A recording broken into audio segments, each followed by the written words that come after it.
tratar de um tema que é super importante para o Brasil, super importante para a economia, que é o agronegócio. E a gente também sabe que a gente tem um grande desafio, tanto de comunicação quanto de mostrar as boas práticas que nós temos no agronegócio brasileiro. Somos um país de vanguarda nessa questão de sustentabilidade também.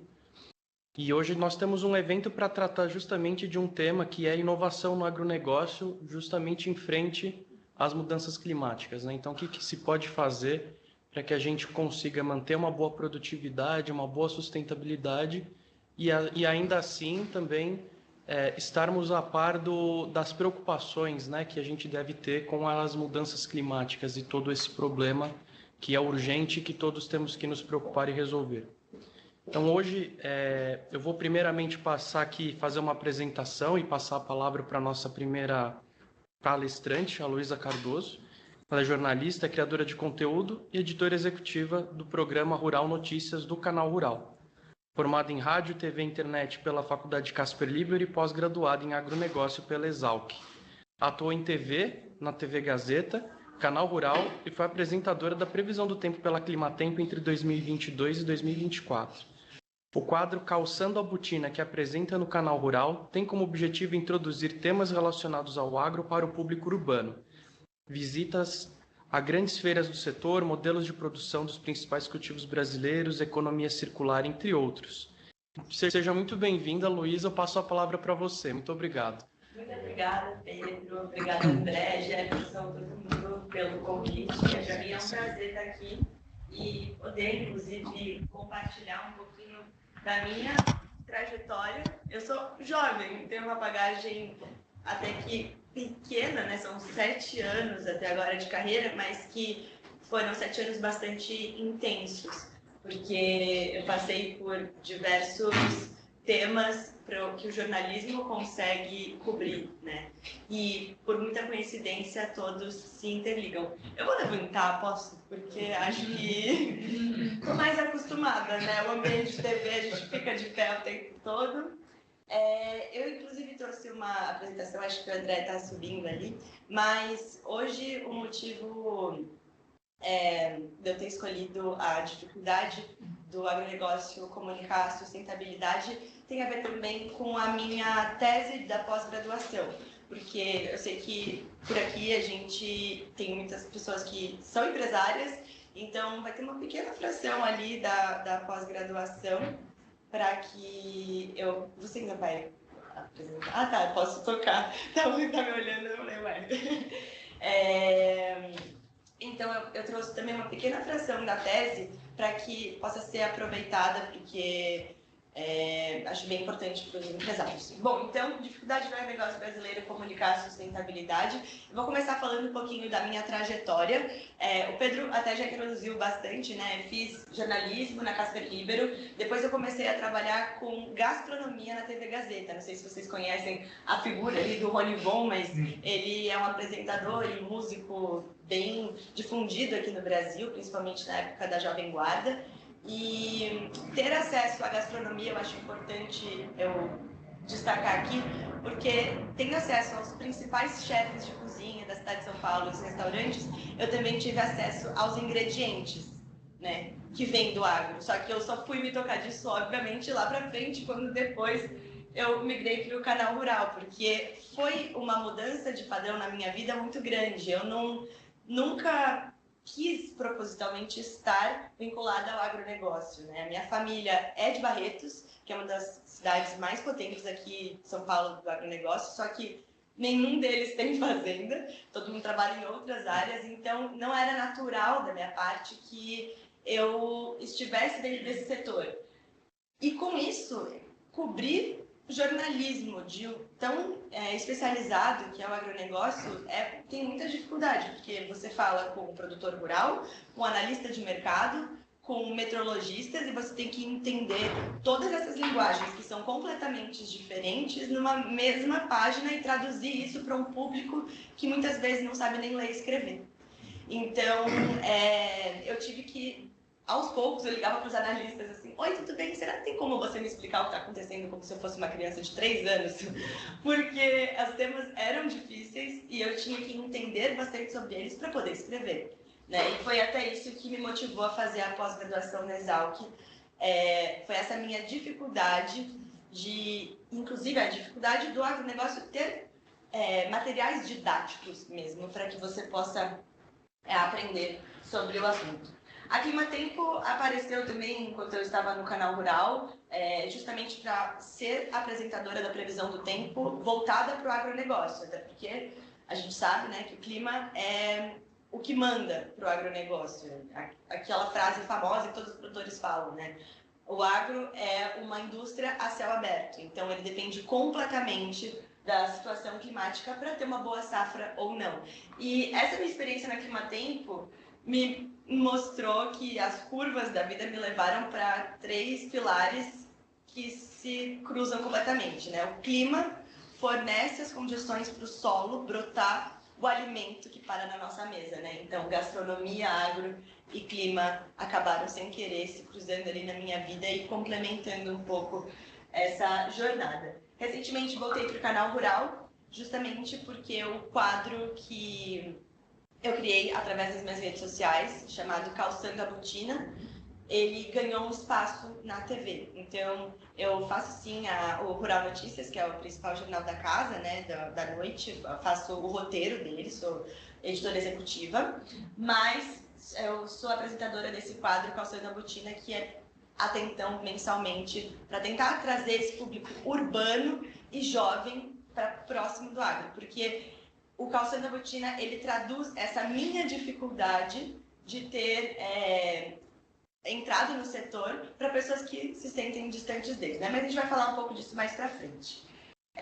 Além disso, eu queria começar falando também se você puder passar, por favor, o slide, da importância do setor, da grandeza do agronegócio, né? Eu sei que muitos aqui já sabem disso, mas é bom a gente destacar de novo. O Brasil tem mais de 6,5 milhões de propriedades rurais cadastradas no CAR, né, de propriedades rurais.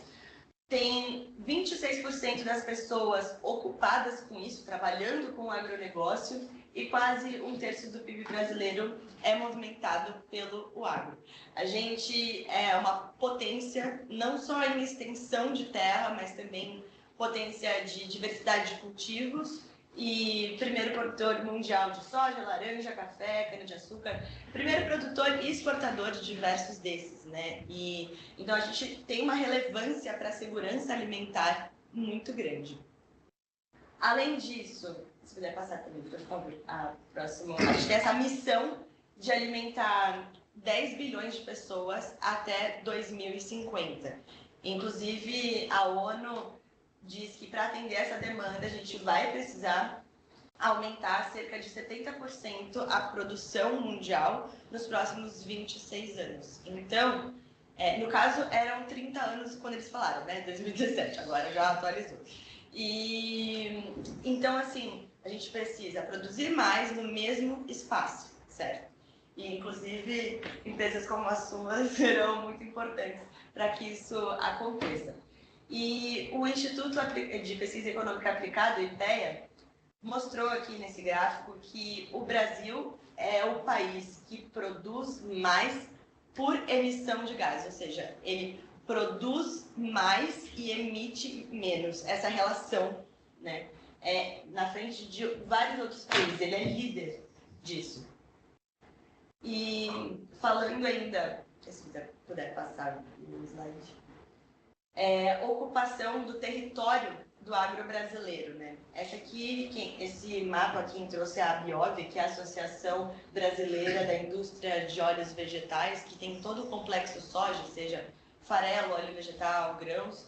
Eles mostram que o Brasil tem 851 milhões de hectares, 63% desse território é de preservação, e 32% de agropecuária, sendo 22% pastagens, sejam elas degradadas ou não, que fique claro aqui, porque a gente tem que falar sim do agro sustentável brasileiro, mas a gente não pode fechar os olhos para o que acontece, e que é o que acontece por debaixo dos panos também. né? Ontem mesmo eu estava entrevistando um moço que é presidente da Associação de Pau-Brasil, exportadores de pau, desculpa, presidente da Associação de um projeto que estão reflorestando o pau-brasil. E, gente, até hoje o pau-brasil é contrabandeado. Há 500 anos, quando os portugueses chegaram aqui, o pau-brasil foi a primeira matéria-prima a ser recrutada aqui, né, já extraída, exatamente explorada, e até hoje se vende em contrabando o pau-brasil, por exemplo. Então a gente tem sim que mostrar os bons exemplos, porque eles são maioria, mas não podemos fechar os olhos para os maus exemplos, e isso em qualquer setor de qualquer coisa na nossa vida, né, no caso. Bom, então 32% usados para agropecuária, 10% como agricultura, então soja, milho, algodão, e 22% como pecuária mesmo, seja leiteira ou de corte. E apenas 5% para as áreas de cidade. E além disso, a gente também traz uma condição de porcentagem de preservação de cada bioma. Então, como a gente estava falando, pode até passar, por favor, comigo. O Brasil, ele foi primeiro explorado pela costa, certo? Mata Atlântica. Então, o pau-brasil, a cana-de-açúcar também, que foi muito colocada ali, café e tudo mais. Então, a Mata Atlântica é o bioma que mais foi desmatado na história brasileira, né? A gente traz esse histórico. E a Amazônia, isso de acordo com o Mapa Biomas 2023, né, dados do ano passado ainda, eles ainda vão atualizar esse ano, 82% da vegetação nativa está mantida. Pantanal não se encontra em nenhum outro lugar do mundo, né? 81% da vegetação nativa ainda está presente. Então, a gente tem bons índices de preservação. Aí, se quiser passar também, mas o que o público geral vê, né? As manchetes que trazem pontos muito negativos do Brasil. E, cara, eu sou jornalista. Eu sei que a manchete que vai atrair pode ser ou pelo lado sensacionalista ou pelo lado negativo. Ninguém clica na manchete e fala: nossa, o Brasil preservou tanto em 2024. Sabe? O jornalismo também vive um pouco dos cliques. E, infelizmente, isso, porque uma manchete mal interpretada, que hoje, na era da desinformação, na verdade, porque tem tanta informação chegando que você não quer ler a matéria toda, você lê a manchete, acabou, foi isso, e aí acha que aquilo que você leu tomou como certo. Ainda mais de uma pessoa, por exemplo, eu antes de entrar no agro, né, fui impactada com essas manchetes. Eu confesso para vocês, lá atrás, antes de conhecer de fato o setor, eu não via com bons olhos, né? Eu precisei ir a campo como jornalista para conhecer os agricultores, para conhecer o que tem sido feito, para entender que muitas vezes você clica e aí você lê o texto desmentindo um pouco o que foi chamado ali na manchete. Né? Então, por exemplo, essa da Folha, né? Essas são manchetes antigas. O desmate crescente, emissões sobem pelo 4º ano no Brasil. Ok, as emissões vão sempre subir, mas e o sequestro do carbono? Né? Então, está puxando apenas o negativo aqui. E isso tudo vai dificultando a comunicação geral. Eu trouxe até uma fala do Nicolas Vital, que é do Guia de Comunicação para o Agro, pode passar esse slide também, que é um texto... tem esse slide antes, que é da problemática de comunicação do agro, uma pesquisa que mostra as percepções sobre o agro, o que pensa o brasileiro. 4.000 pessoas foram entrevistadas e 33% delas se dizem distante e com baixo conhecimento sobre o setor. Distante, com certeza, né? A maioria da população está nas metrópoles, que são longe dos centros rurais, então geograficamente estão distantes, mas com baixo conhecimento sobre o setor. E aí agora sim, a fala do Nicolas Vital, que traz nesse livro, Guia de Comunicação para o Agronegócio, que inclusive eu indico muito, quem tiver mais interesse em saber sobre o assunto. Ele fala: focado na eficiência dentro da porteira, o agronegócio nunca se preocupou em contar suas histórias, o que acabou sendo feito com maestria por seus detratores. A falta de conhecimento pelo público urbano talvez explique a falta de reconhecimento dos produtores do Brasil. Então a gente volta àquela questão histórica de o Brasil sendo colonizado lá em 1500, tendo que pegar a expertise da Europa e tropicalizar todo esse conhecimento. Chegaram em um bioma que era diferente do de lá, então para isso precisaram ficar olhando para dentro, para entender como que aumenta a produtividade, como que eu trato esse solo, como eu consigo trabalhar aqui dentro. Ficou tanto tempo ocupado aqui que esqueceu de mostrar para o mundo como ele estava trabalhando, né? E, inclusive, isso também tem muita relação com os insumos agrícolas. E a motivação desse tema todo, né, de ter trazido essa dificuldade, o próprio Carlo Pereira, do Pacto Global da ONU, explica aqui que o Brasil, de fato, faz muito, mas é pouco reconhecido. É preciso melhorar a comunicação dessas ações, e já é visível o esforço por parte das grandes empresas exportadoras brasileiras. É claro também, né? Todo mundo sendo super cobrado, COP acontecendo ano que vem aqui no Brasil. Então, o produtor rural, ele tem essa dificuldade, um buraco mais embaixo do que comunicar a sustentabilidade, é de se comunicar, né? A gente tem uma dificuldade para os dois lados. Comunicar para dentro da porteira, no sentido de muitas pessoas, muitos produtores não são instruídos literalmente por muitos analfabetos, inclusive. Então, é difícil de passar uma informação tão complexa para uma pessoa, né, que não tem instrução. Então, o Brasil, é claro, a gente tem grandes, médios, pequenos, mas a gente é composto por pequenos produtores, em maioria, e é difícil chegar a informação até esse cara. E ensinar para ele quais são os modelos, as práticas que ele deve aplicar. E, do outro lado, seria, então, a dificuldade da comunicação para as pessoas de centro urbano. Aí, falando um pouco de gases de efeito estufa, esse aqui é um gráfico do Climate Watch de 2018 e mostra que União Europeia, Índia, Estados Unidos e China foram responsáveis por mais de 50% da emissão de gases de efeito estufa. Isso aqui vai muito em linha com aquele primeiro gráfico que eu mostrei do IPEA, que mostra que o Brasil produziu muito e emitiu não tanto quanto outros, né? E isso aqui não é para apontar dedo, tá, gente? É só para mostrar que, de fato, há essa preocupação e com dados de entidades muito renomadas. Inclusive, eu acho que até faltou falar aqui no começo que eu, como jornalista, não sou pesquisadora, não sou uma pessoa que pode sair falando o que der na telha, mas acontece que, pela experiência e por ouvir bastante essas entidades de pesquisa, o meu papel aqui é reunir esses dados todos que são relevantes e trazer, né? Então, eu acho importante dizer que não é a Luísa, né? São entidades falando e eu trazendo aqui os dados para vocês.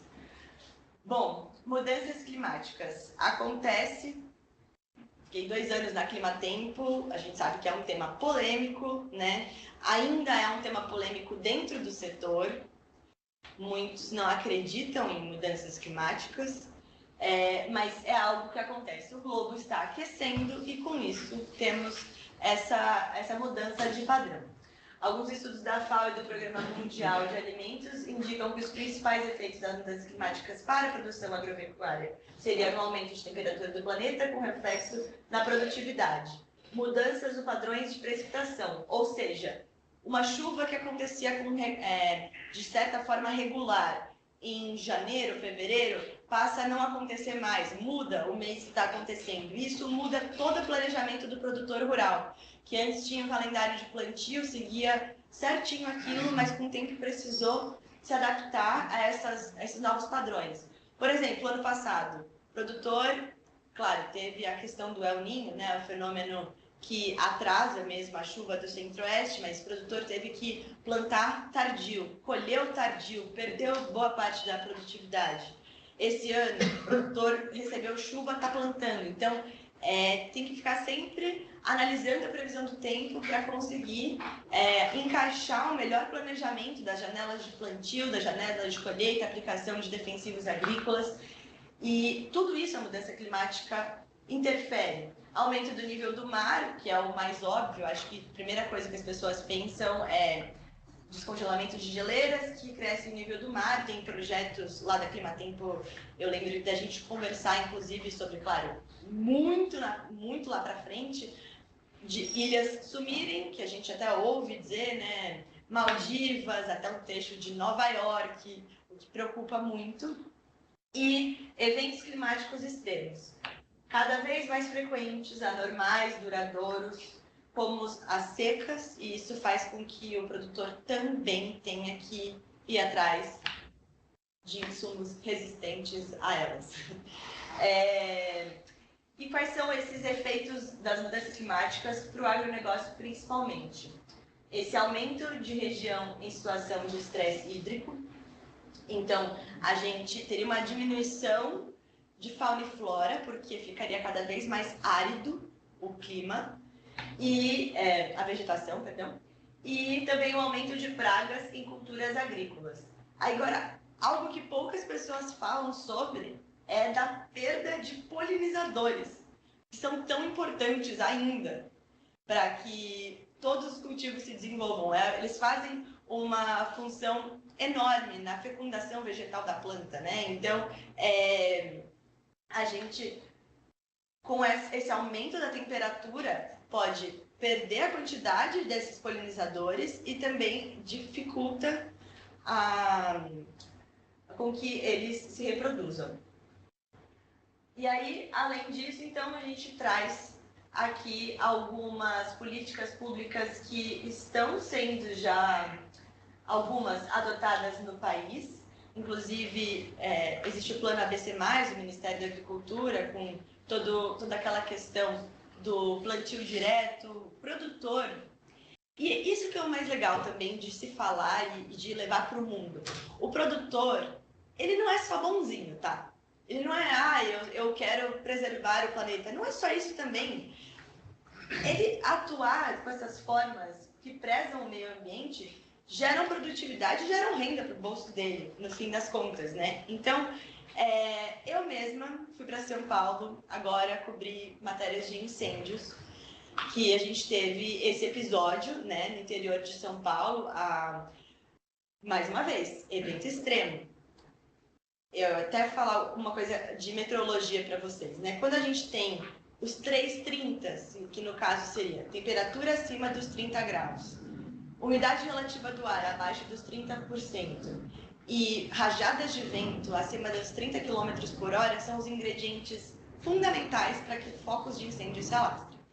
A gente teve focos no interior de São Paulo ocasionados pelo clima, especulação de focos ocasionados propositalmente, né, criminais, mas isso não vem ao caso, não foi algo comprovado até hoje.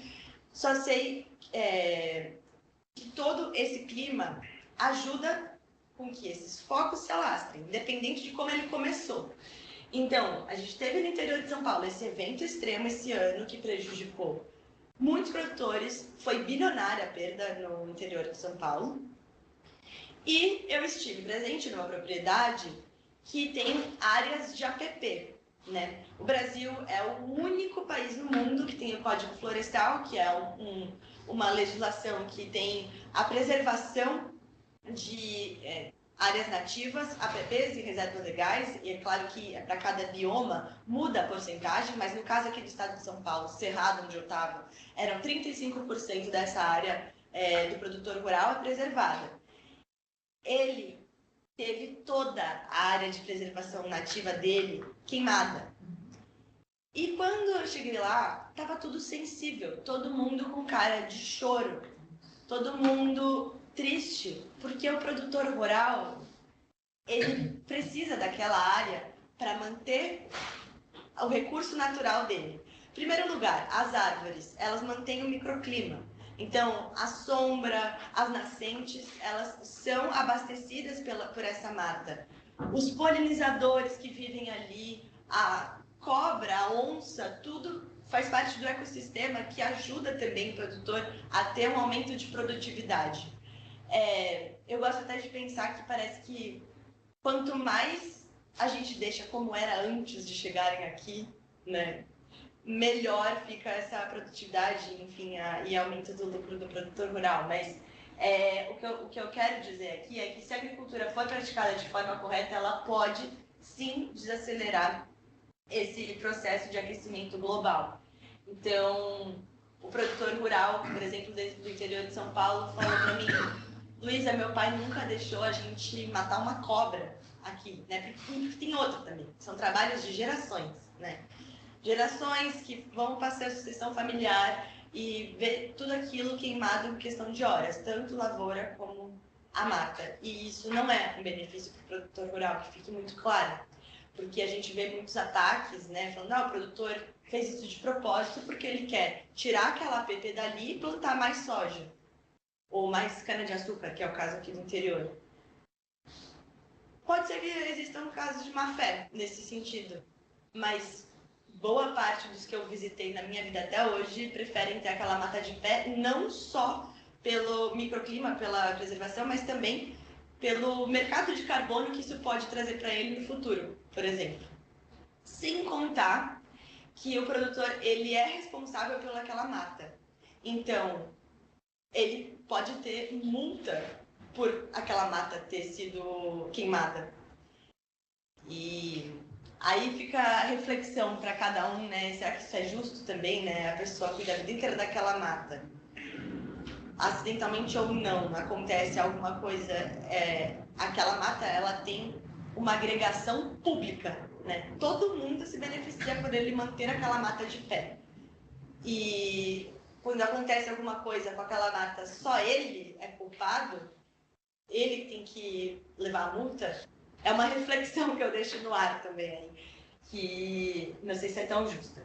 Bom, tudo isso então para falar como que o Brasil pode tentar reverter a imagem negativa, mostrando para o mundo que já vem se dedicando a práticas sustentáveis. O meu tema do TCC que eu estava comentando com vocês foi exatamente essa dificuldade da comunicação da sustentabilidade. Então eu fui para um supermercado de bairro Nobre aqui de São Paulo, porque tinham muitas variedades de cafés, e analisei embalagens, porque afinal de contas as embalagens é a primeira comunicação com o consumidor, né? Então, analisei 15 embalagens, principalmente de café, e cheguei a algumas conclusões. A primeira delas, de 15, 8 embalagens, ou seja, mais da metade, não estava interessada em contar sobre a sustentabilidade do produto. Era literalmente tabela nutricional, nome do produto, acabou. 7 embalagens, pode trocar o slide. 7 dessas embalagens tinham alguns selos, como esses aqui, que muitos de vocês devem reconhecer, né? Mas, na minha opinião, minimamente, né? É um esforço mínimo. A pessoa colocou o café, o nome da marca, tabela nutricional, selo. Ok. O que significa esse selo, né? Eu aposto que muitos de vocês já memorizou, já viu isso aqui, mas não sei se sabem de fato o que significa cada um deles, né? E apenas uma dessas 15 embalagens faziam o uso de QR Code. Eu acho isso aqui muito importante para quem é empreendedor, porque se a gente está falando de rastreabilidade, de saber de onde vem a nossa comida, como assim de 15 só uma tinha QR Code falando o ano da safra do café, quem plantou o café, quem colheu, torrou, enfim, todo esse caminho do café até o supermercado. E além disso, eu também fiz uma pesquisa, isso é claro, gente, amadora, né? Deixa mais alguma coisa? Não, só isso, obrigado. Pesquisa de TCC. Então, era amadora essa questão da pesquisa com a população, né, com os consumidores finais, mas eu tive 105 respostas. 105 respostas de maioria sudeste, centro-sul brasileiro, numa faixa de idade de 20 a 45 anos, mais ou menos. E aí, o resultado dessas pesquisas, se puder passar, por favor, André, a página aqui para mim, foi justamente isso, que as pessoas já viram esses selos, mas 79% dessas pessoas não sabem o que eles significam. E quanto aos QR Codes, também a gente consegue ver o resultado na próxima tela, que 68% desse público entrevistado raramente escaneia um QR Code quando vê uma embalagem. 27% só escaneia se realmente se interessar pelo produto. E 64% sentem falta de saber o trajeto do produto do campo até o supermercado. Então, você tira dessa conclusão aqui primeiro.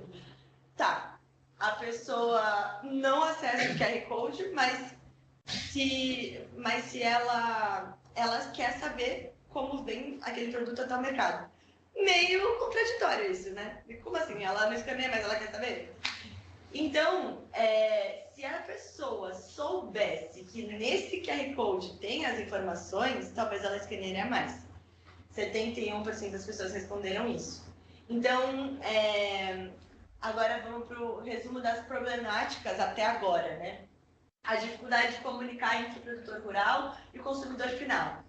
A falta de conhecimento do público geral a respeito do negócio, porque como que você opina sobre um todo sem conhecer ele? É aquela coisa que a mãe fala, né? Ai, filho, experimenta a beterraba. Não gosto. Como que você não gosta se você não experimentou? É a mesma coisa. Ainda a maior dificuldade do setor é comunicar a sustentabilidade de seus produtos, porque, afinal de contas, a primeira série seria aprender o agro e a segunda série a sustentabilidade dele, né? São temas muito complexos para você jogar logo de cara para o público. O público memorizando esses selos sem saber o que significa e os QR Codes na embalagens não sendo escaneados só quando eles interessam muito. Então, algumas sugestões de melhoria. Primeiro, começa pelo design das embalagens para chamar a atenção para esse QR Code. Talvez posicionar ele de uma maneira melhor na embalagem, que traga essa pessoa para escanear, mas principalmente fazer com que o conteúdo desse QR Code seja mais atrativo. Porque não sei se vocês já chegaram a escanear, é muito básico, assim, às vezes abre uma tabela, escrito uma coisa ou outra. Eu acho que isso não chama atenção o suficiente, sabe? E aí, ainda assim, levando em consideração, até pode colocar na próxima tela, que boa parte da população brasileira é analfabeta, como que você coloca escrito ali, essa informação tinha que ser por meio de áudio, de vídeo, jogos educativos ali, alguma coisa que trouxesse maior interação. Então, isso aqui foi a minha sugestão, inclusive, do TCC, que fica aí abertamente para vocês, mas que eu acho que tem uma super relação e também deu para costurar sobre a dificuldade da comunicação. E aí pode passar também mais 2 slides, pode passar esse. Minha função como jornalista, né? Eu entendi que, ok, não sou empreendedora, não tenho nenhuma marca para que eu possa passar essa comunicação adiante. Ainda, vai que, né? Vai que eu viro fazendeira.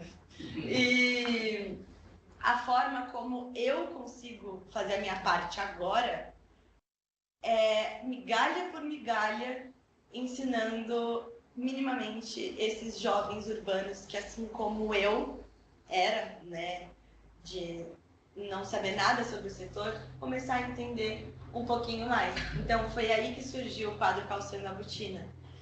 A gente tem essa missão de trazer, sim, o jovem para perto, mas para a Luísa, a missão é muito maior. A missão é de conseguir primeiro trazer para perto, para depois debater políticas públicas. E entender como que a gente consegue melhorar essa comunicação do setor, melhorar as leis brasileiras que impactam no agro para que a gente possa, lá no futuro, continuar abastecendo o mundo e de maneira sustentável. Produzir mais no mesmo lugar, sem abrir terra, ou melhorar as pastagens degradadas para conseguir produzir mais do que já está aberto, né? E essa é a intenção do Calceu da Botina. Então, os 3 pilares que a minha vida sem querer me levou, né? O reino, o agro e a gastronomia. E alguns episódios dos que já foram exibidos são esses, né? Agri Show 2023, que foi o primeiro. Começou meio na brincadeira, assim, não sabia se ia dar certo, mas a gente foi fazendo outros episódios, inclusive temos um da Europa, aqui ó. Eu fui na produção de Ramon Ibérico dos 5 Rotas, e a Espanha ali também tem uma grande parcela de sustentabilidade na produção de Ramon Ibérico. É quase que uma quadra de futebol para cada porco, porque os porcos eles são engordados com belota, não sei se vocês já ouviram falar, né? Belota aqui no Brasil se chama bolota. Aquela nozinha que vai na era do gelo vai atrás, sabe o espinho da era do gelo? Então ele é engordado com isso e é uma gordura super boa. E até por isso que o Ramon custa caro, né? Que precisa de muito território para poucos porcos. Enfim, gente, então alguns episódios que o Calceu da Botina já fez. E é isso, é uma missão dessa dificuldade toda do Brasil, levar para fora o que já tem sido feito. Então, espero ter contribuído um pouco com a participação de hoje. Estou aberta a perguntas de vocês.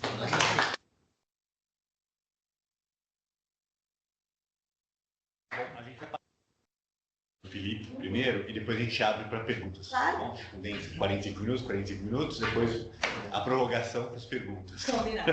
Tá bom. Tudo bem. Vamos. Bem, bom dia a todos. Acho que aqui fica bom, fico muito alto ali ou... Tem que subir a câmera. A cabeça está com Sentado, você é muito alto, Felipe. Peraí, só um segundo. Acho que eu vou Acho que talvez dá para ajustar a câmera para o alto. Eu vou ajustar só, eu compartilhar aqui a tela do Felipe. Senão a gente se ajeita, não tem problema.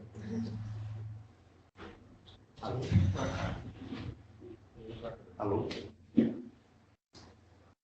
Bem, gente, então, bom dia a todos. Aí, obrigado pelo convite. Aí, é sempre uma satisfação aqui estar junto com a comunidade, né, franco-brasileira. Eu acho que são esforços em conjunto, né, são pequenos passos que a gente dá todo dia para informar mais, para a gente trazer mais informação, porque cada um que está aqui, cada um que está na audiência também, eles acabam levando um pouquinho e informando, né? Eu acho que o grande ponto é como a gente leva as informações de uma forma mais assertiva para o público, porque quando a gente fala, talvez pegando gancho de comunicação, muitas vezes a gente está falando para aquele vizinho que está lá no churrasco, que está lá no supermercado, né? Porque é ali que vem as dúvidas mais triviais e muitas vezes a gente não sabe se posicionar.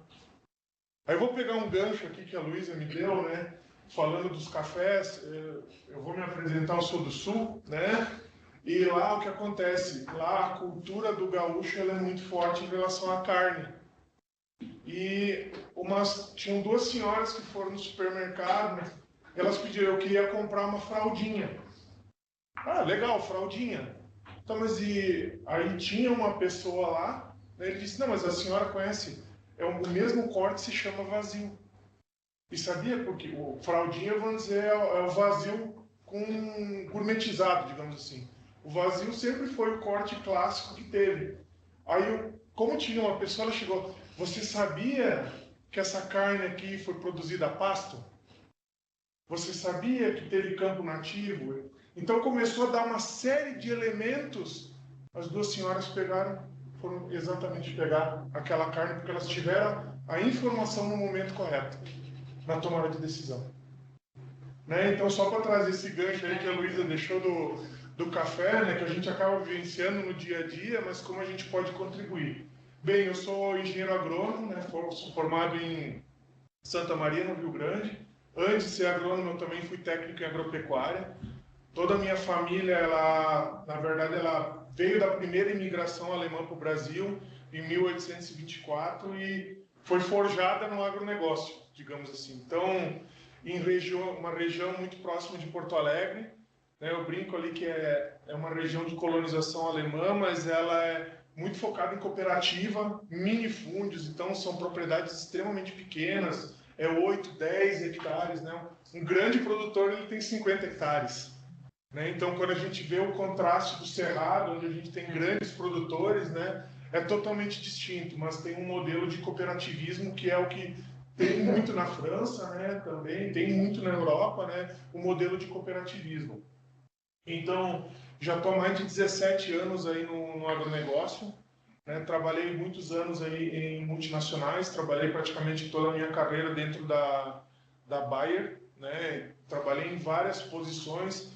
Eu acho que é muito legal quando a Luísa traz um monte daqueles selos, o esforço da indústria para ajudar o agricultor a trazer e colocar um selo no produto dele. Vocês não imaginam o que está por trás daqueles selos, porque eu acompanhei auditorias junto com empresas europeias. O agricultor ele tem que se comprometer com mais de 400 itens dentro da propriedade, que é um checklist. Tudo que ele tem que fazer para estar de acordo para aquele alimento chegar na gôndola e ter acesso àquele selo. Né? Então, são elementos que são geram um trabalho tremendo para o agricultor e que acaba sendo destruído muitas vezes por uma informação desencontrada. Né? Então, eu acho que esse é um ponto também de reflexão. Então, já trabalhei aqui no Brasil, já trabalhei na Latinoamérica, trabalhei um período na Alemanha também. Né? Aí eu também mudei um pouco a cultura, fui trabalhar com o pessoal da Ehara, que é uma cultura japonesa, então já tem uma outra cultura também que é muito linda, muito rica, né? E a gente começa a entender as dinâmicas de uma forma diferente globalmente. Então, a partir do momento que tu começa a ter uma dinâmica, onde eu tive uma cultura alemã, uma americana, uma japonesa e agora eu estou com uma francesa. É muito rico isso, essa troca de ideias, né? E como a gente consegue entender as diferentes culturas, mas de fato tu criar uma nova, né? Que eu acho que uma empresa quando se instala no Brasil, eu acho que o grande esforço da Business France e da Câmara do Comércio de criar uma cultura única para uma empresa aqui no Brasil, que é uma miscigenação muito grande. Próximo, André. E aqui a minha missão é um pouco falar do desafio que o agronegócio tem. Né? Então, falando em clima, trazendo um pouco de dado aqui que a Luísa também trouxe, né? A gente vai estar aqui em 2050 perto de 10 bi de pessoas. Então, o desafio é como eu vou produzir mais para mais gente num cenário onde o clima ele está mudando todo dia. O clima ele passa a ser cada vez mais relevante na produção de alimentos, né? E também existe uma mudança do perfil de produção, porque o campo ele não está pensando só em negócio, mas em negócio de alimentos. Então está tendo uma diversificação, trazendo fibras, trazendo outros componentes que vão ajudar, inclusive na indústria. Né? Então, ou seja, e essa é uma tendência que ela vem crescendo gradualmente também. Então, hoje, se eu não me engano, em torno de 3 a 4%, mas em 2050, se eu não me engano, ele chega quase a 11%, né, esse número. Então, começa a ser, dentro do agro, tu vai ter uma competição por alimento, por fibra, por outros mercados também. E o clima como coadjuvante. Né? Então, ou seja, a gente tem os desafios de reduzir a emissão de gases também. Eu acho que o agronegócio ele precisa e faz o papel dele, mas ele também precisa comunicar. porque todo esse esforço que o agricultor está em promover o carbono, sequestro de carbono, usando produtos biológicos. Então, hoje nós temos segundo os dados da CropLife, hoje nós temos um incremento. Nos últimos 3 anos, o agricultor ele mudou a adoção de químicos para bioinsumos. Né? Ou seja, existe uma mentalidade do agricultor, primeiro em redução de carga química, mas também trazer outro benefício, que a gente nem entra em polinizador, por exemplo, estou trabalhando com produtos com menor impacto ambiental, né? Mas também é um desafio para o agricultor, porque eu vou dar um outro exemplo. Hoje existe um produto que ele é muito utilizado no Brasil, que ele é um bacillus que ele sequestra fósforo. Só que o problema, se eu tenho uma alta temperatura do solo, eu vou matar o bacillus. Então, o que o agricultor ele vai ter que fazer? Ele tem que se preparar também para isso. Então, aqui a gente tem uma mudança também de como o agricultor ele vai ter que integrar mais práticas dentro do dia a dia dele, para que ele possa, inclusive, usar esses produtos de última geração. Próximo, André. Aí, aqui trazendo aqui a questão das mudanças climáticas e esses estresses, porque quando a gente vê os estresses bióticos, esse talvez é o mais simples e o mais fácil de mensurar. Né? O que é o estresse biótico? Praga, doença, planta daninha. É o que a gente vê, o agricultor vê. Agora, o estresse abiótico é aquilo que ele olha para cima. Aí é aquela pergunta: chove, não chove? Aplico ou não aplico? Qual é a decisão que eu vou tomar em cima disso? Né? Quando a gente vai para o campo e fala com o agricultor, ele tem um talhão que ele produziu muito e do lado ele diz: aqui eu não produzi tanto porque deu uma chuva a menos. O que é essa chuva a menos? É 5 sacos. Né? Então, ou seja, o agricultor ele vive isso no dia a dia. Né? Então, e essas mudanças climáticas elas estão acontecendo de uma forma muito mais rápida. Né? Então, o próximo, André, por favor. Então, aqui entrando um pouquinho mais no detalhe, esses eventos climáticos eles estão se estreitando cada vez. Quando eu vou repetir, porque quando a gente está no campo, tu fala com o agricultor, ele diz: não, mas isso aqui acontecia, essa seca aqui era de 10 em 10 anos, era um reloginho. Aí, nos últimos anos, olha, de cada 3 anos está começando a dar uma seca. Ou seja, o agricultor ele está vendo que as coisas estão mudando, né? Que esses impactos eles estão reduzindo. Aí muitas vezes cai em cima dos climatologistas, toda a pressão: poxa, cadê a recomendação assertiva? Eu preciso saber, preciso plantar. E o que acontece? É super difícil de prever, porque eu vou trazer um exemplo. A Elicit, né, ela iniciou as atividades em 2022. O que tinha nesse ano? O sul do país, o Rio Grande do Sul específico, estava na 3ª seca histórica seguida, 3 anos de seca extrema, e o Paraná chovendo demais, praticamente na mesma latitude, né, com climas totalmente distintos. E o que é interessante, logo depois de 3 secas consecutivas, nós tivemos um dilúvio no Rio Grande do Sul, não teve aeroporto, enfim. Ou seja, foram perdidos quase 9 milhões de hectares, né, que foram varridos porque toda a terra fértil ela foi embora. Então, quantos anos o agricultor ele vai levar para fazer essa correção? Aquele agricultor que está desde a década de 70 fazendo plantio direto na palha. Então, são prejuízos muitas vezes que nem a força humana consegue corrigir num curto espaço de tempo. E quando a gente olha sob a ótica da planta, né, olhando a planta como um indivíduo, o que acontece com a planta? Pode ir só o anterior ainda, André, por favor. Porque a planta, os impactos nela vai ser no ciclo de vida da planta. Então, o ciclo, por exemplo, vamos pegar uma soja que vai ter 110 dias, por exemplo, e esse ciclo que ele fica em 100 dias, quantos sacos ele vai estar perdendo, o agricultor, né, por essa antecipação de ciclo? o grão não vai estar tão pesado. Qual é que é o máximo potencial? Então ele vai estar perdendo produtividade, né? E, consequentemente, né, a planta ela acaba sendo afetada por causa disso. Por causa da temperatura, por causa do excesso de chuva, porque quando a gente fala em fotossíntese é como se fosse a nossa respiração.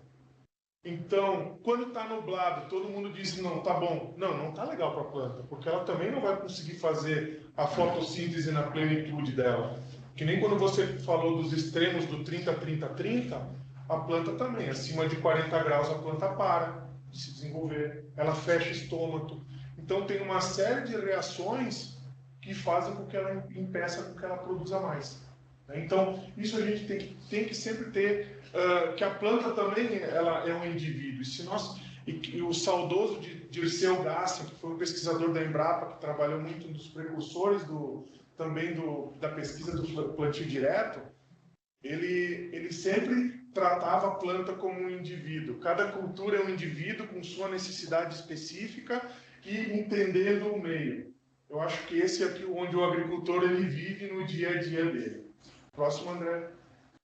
E aqui a gente vê a realidade da agricultura, que a escala é global. Quando a gente olha, muitas vezes a gente acaba sendo bairrista, porque acontece só no Rio Grande do Sul, acontece só no oeste da Bahia, só no Cerrado. Quando a gente vê a realidade no mundo, ela é muito mais complexa. Né? Então a gente conseguiu ver, inclusive, queimadas na França por estar extremamente seco. A gente viu agora nesse ano no interior paulista que tu comentou que estava extremamente seco. Então, todo esse cenário aí, como o agricultor ele pode conseguir competir para produzir naquela missão de produzir mais alimentos em menos área. E sempre vai ter esses problemas. O ponto é como a gente pode trabalhar e mitigar. Mas não só, a gente tem que entender, não só a cidade, mas o agricultor que vai ter que se adaptar a essa situação. Então a gente olha aqui, tem dados aqui de 2022, que praticamente 60% da área de soja no Brasil sofreu com seca. Então, ou seja, a seca também pode ser confundida com déficit de água, né? Porque muitas vezes a água também ela está disponível no solo, mas a planta ela não consegue capturar ela. Certo? Próximo, por favor. E aqui é para trazer um pouco dessa dura realidade do aquecimento global. Só para vocês terem ideia, no ano passado, em setembro, nós fizemos um seminário na Europa e nós trouxemos uma glaciologista, uma pessoa que estuda as geleiras, para a gente entender essa dinâmica. Porque, poxa, o que uma geleira ela vai influenciar no agronegócio? Tudo. Porque vai influenciar no nível do mar, vai influenciar na temperatura, correntes marítimas, todo o ecossistema global vai acabar mudando. Né? Então, ou seja, tem pessoas que podem contribuir, mas a gente também tem que entender e ouvir elas. Se eu não me engano, na última década nós tivemos em torno de 1,1 graus de temperatura a nível mundial. E nós estamos falando num crescimento de até 2 graus. Então, nós podemos fazer uma relação às temperaturas que a gente tem aqui no Brasil, no Cerrado. Hoje, aqui em São Paulo, a previsão são 32 graus. Né? Eu estava agora, 2 semanas atrás, eu estava em Campo Grande, no Mato Grosso. Lá, a temperatura média durante o dia era 35. Então, quando a gente tem esses eventos, imagina um solo. Tem muitos agricultores, vocês já viram agora eu vou puxar da gastronomia, que tem aquele termômetro que tu mede, quando mede a temperatura do solo. Tem uma plantinha lá, nascendo, e o solo está com temperatura de 50 graus, 60 graus.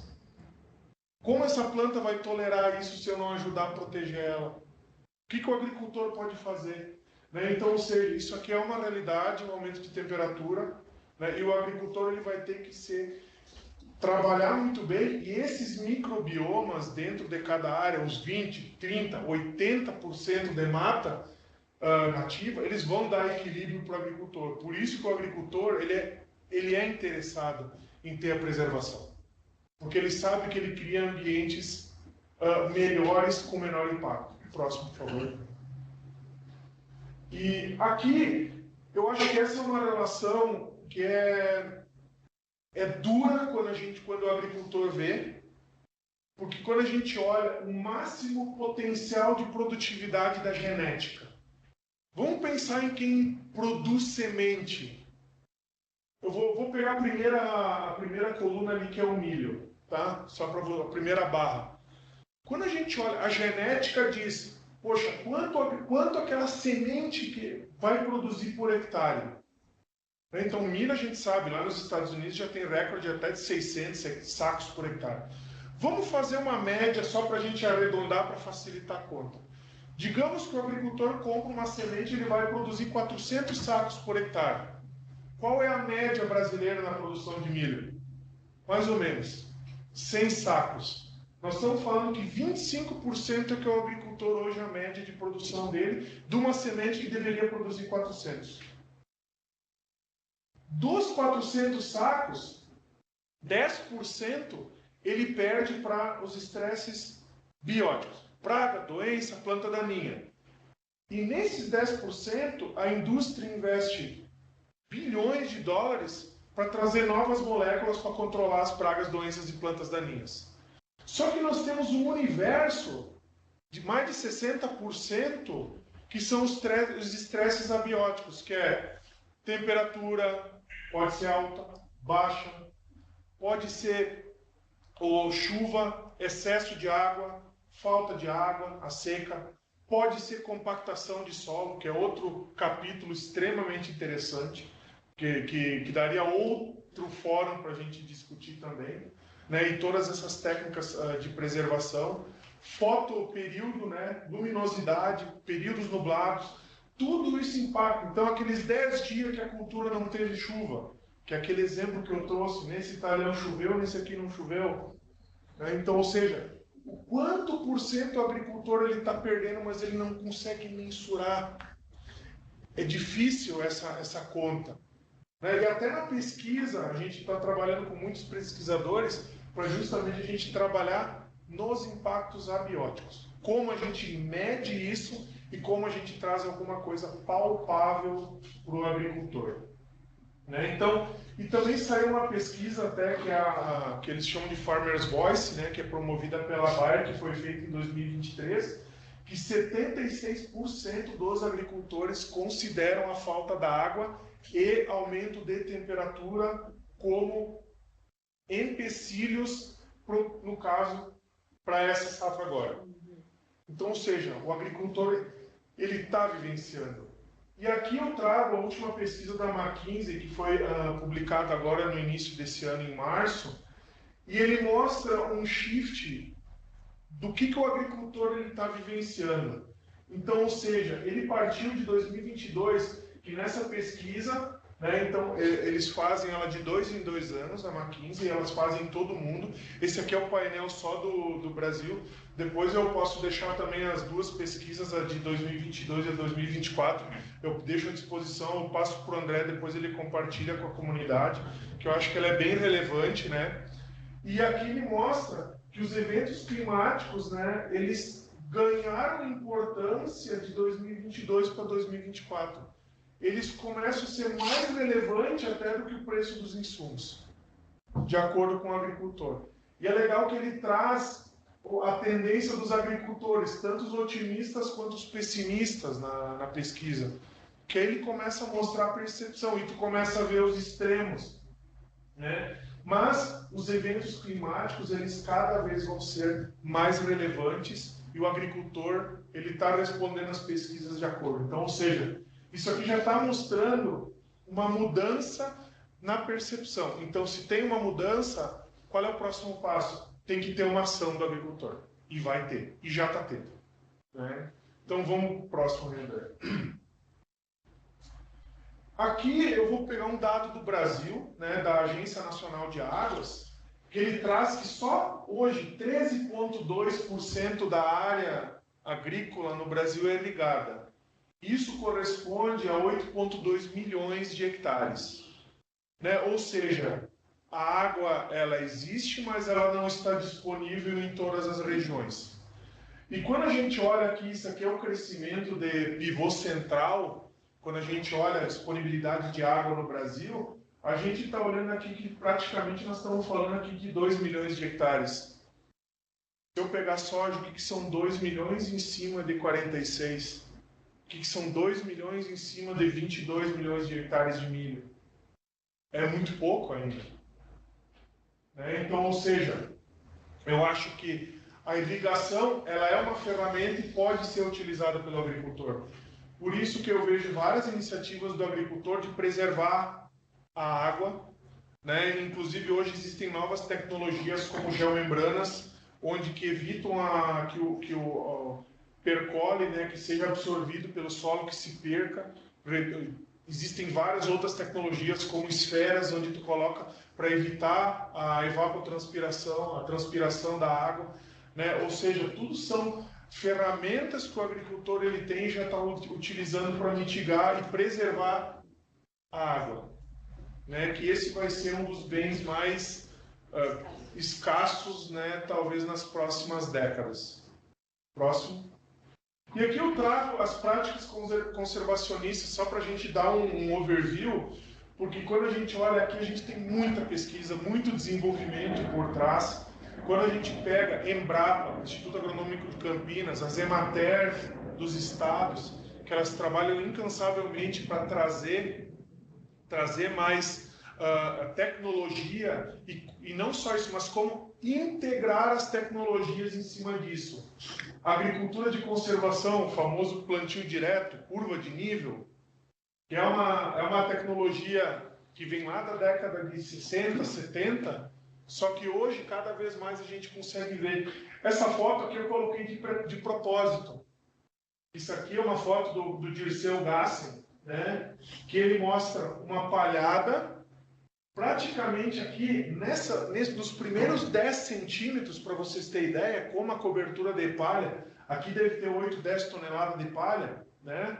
Nós temos basicamente uma retenção, criando um microclima que pode ser absorvidos ali em torno de 100 milímetros de chuva. E quando a gente vai depois dos 20, 25 centímetros, você vai perdendo, né, a quantidade de água, mas a gente consegue ficar com 25 milímetros. Ou seja, a capacidade de retenção, o agricultor ele tem que preservar o solo. Então, se eu tenho um solo com uma cobertura, eu vou reduzir a temperatura do solo, vou conseguir usar um insumo biológico lá na semente e, consequentemente, ele vai conseguir ver todos esses benefícios aí no rendimento da cultura. Muito se fala na agricultura regenerativa. Né? A agricultura regenerativa, o que é um conjunto de ações que estão sendo feitas pelo agricultor. Né? Então, assim, eu também não sei quem teve a oportunidade de ver o Globo Rural no domingo, que eles mostraram uma propriedade em Minas Gerais, onde ela estava completamente deteriorada, e em 30 anos houve uma transformação, onde tem gado, tem café, tem mato, né, produção de eucalipto, celulose. Então eles reinventaram justamente, e é um café orgânico, né, que eles estão produzindo, utilizando todas as técnicas e suportadas pela pesquisa. Né? Isso que é um ponto, ou seja, a informação está lá. Muitas vezes falta chegar para a grande maioria. Né? E a gente tem várias tecnologias de precisão que estão dando muito mais competitividade para o agricultor. Né? Então, drones, sensores, GPS, tudo isso são ferramentas que o agricultor está integrando cada vez mais para dar mais sustentabilidade para ele. Justamente reduzir recursos, né? Porque a tecnologia, antigamente, vocês têm ideia quantos litros de água para fazer uma pulverização o agricultor usava? Chegava até 300 litros de calda. Hoje a gente está reduzindo, hoje tem tecnologia que permite que o agricultor possa aplicar o produto sem uso de água. Ou seja, porque ele também, além da água para irrigar, ele precisa para pulverizar. Então, ou seja, ele precisa preservar todo esse ambiente dele, porque o cobertor é curto, se destapa de um lado, né, vai destapa de um lado, destapa do outro. Né? Então, e a gente tem o melhoramento genético aqui como pano de fundo, né? As empresas trazendo cada vez mais materiais genéticos mais adaptados, né? Ou tolerantes à seca, né? Ou tolerantes a pragas e doenças que possam fazer com que, inclusive, o agricultor ele possa disponibilizar menos insumos químicos na lavoura. E o que é legal é que já existem pautas de diversas empresas de uma redução, inclusive, de faturamento da empresa, crescendo até 2030, onde 50% do faturamento vai ser oriundo de produtos de origem biológica. Né? Ou seja, existe um shift também nas empresas. Tá? Próximo, André. Então, aí é que entra a Elicit. Né? A Elicit, o nome ele é sugestivo. Ele vem de uma tecnologia baseada em elicitores de plantas, né? Então é uma tecnologia verde criada, mas os elicitores eles são novos? Não. A tecnologia que a Elicit trabalha é nova, ela já tem mais de 40 anos de documentação científica dessa tecnologia. Só que é como tu consegue o melhor uso para essa tecnologia, como tu otimiza a tecnologia. Né? Então, é uma empresa que nasceu lá em 2017, lá no sudoeste da França. Né? E muitos de vocês talvez conheçam essa região belíssima. Né? Então, nós temos uma missão de fornecer essas soluções disruptivas. Então, quando a gente fala de disruptiva, é nós trabalhar lá naqueles 60%, 70% dos estresses que muito pouco está olhando. Né? Então, é como a gente trabalha para mitigar os efeitos do clima.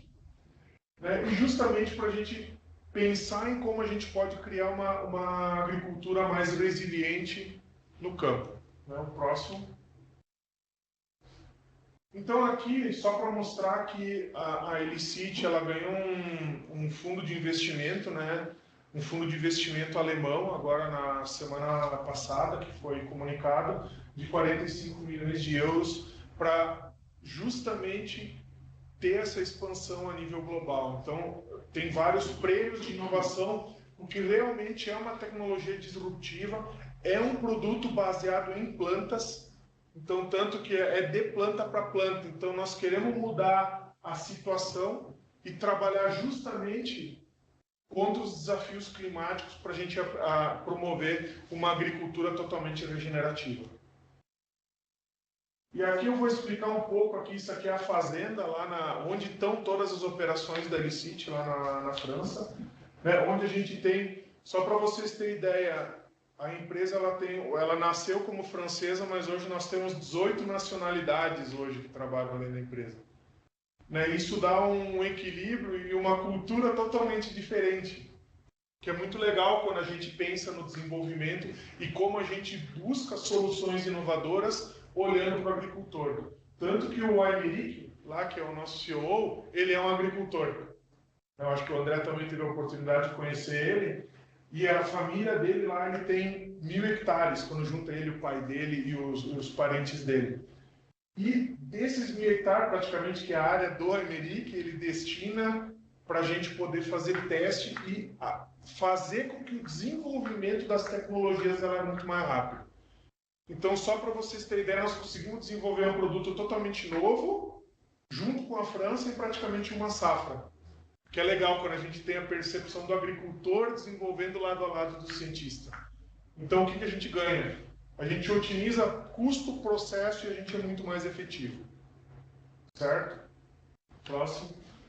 Então, trazendo aqui a nossa visão, né? Porque a gente está trazendo produtos que a gente valida em escala global. Então, assim, quando a gente olha, não adianta eu ter validado, porque aqui no Brasil, assim, beleza, eu trago o resultado da pesquisa. O agricultor vai dizer, legal, eu quero testar. Né? Porque tem uma fase que é de experimentação. Então, o agricultor, ele precisa testar o produto. Né? E quando ele testa o produto, ele fica confidente, né? E ele vai utilizar o produto e ele vai desencadear, vamos dizer, um efeito positivo, onde os outros também vão começar a utilizar a partir do depoimento do agricultor, da experiência dele. né? Que pode ser positiva ou negativa. Todo desenvolvimento funciona assim. Próximo. E trazer aqui um pouco da tecnologia que é fitoesteróis. Então, se qualquer um de vocês, alguém que der um Google agora e botar fitoesteróis, vocês vão ver que vai ter suplemento alimentar, vocês vão ver que tem muito na cosmética, né? Eu acho que aí esse é um ponto que é muito interessante, porque quando o Olivier descobriu a tecnologia, ele estava no laboratório de cosméticos, né? E o que é extremamente interessante, tem que ser muito bom para fazer formulação de produto.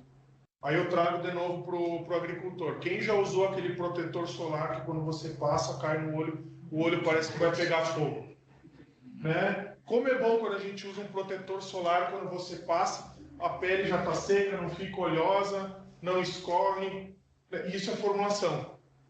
E essa inspiração, né, da cosmética veio para a Elicit desenvolver. Porque o fitoesterol, ele é análogo ao colesterol. Poxa, ao colesterol, isso mesmo. Os seres vivos, eles produzem colesterol de alta e baixa densidade. Porém, a planta, ela produz mais de 200 tipos diferentes de fitoesteróis, que são gorduras, lipídios de cadeia longa. E, como eu comentei, já foram testados há mais de 40 anos atrás. Eles já testaram, isso não é novo. Só que qual é que é a grande sacada? Como você pega uma gordura e transforma, liquefaz ela e transforma num produto que a planta absorve via folhar.